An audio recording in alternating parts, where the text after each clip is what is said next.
kalamai kalamai na tsara kalaman soyayya muhimmai ke zana faɗawa na. Dama kana duniya? Ga zahiri ma? Dama zan kuma ganin ka? Na yi tunanin cewa baka duniya ne. Ka tafi ka bar zuciya na cikin kunci da tunaninka. Na rasa me yake min daɗi a duniya. Sannan ko a gidan mu a rasa gane kai. Baka yi wa zuciya ta adalci ba. Sai bayan lokacin da ka riga ka koya wa zuciya ta soyayyarka. Sai a wannan lokacin zaka guje ni.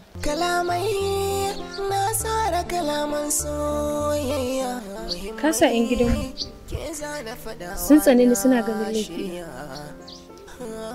Me yasa ka guje ni, Abdul? Ba gudun ki ne ba. Ki yi haƙuri. Bayan kaina bane ni. A zahirin gaskiya, ni ba mai shi bane. Ba na da. Wannan dalilin shi yasa. Kuma ba na so a ce na yaudare ki. Idan muka ci gaba da tarayya da ki, za a kai gabar da gidanku za su ce na fito. Kuma in sun faɗa bana da abin da zan fito. Shi yasa na ɗauki wannan a matsayin masalahata. Wannan ba dalili ba ne, Abdul. Kuma ba zan taɓa ɗaukar shi a matsayin dalili ba.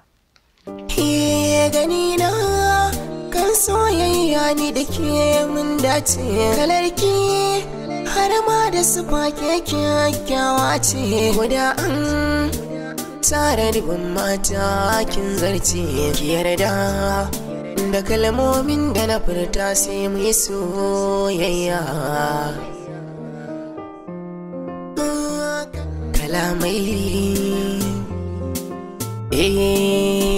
kalamai na tsara kalaman soyayya muhimmai ke zana faɗawa na shirya.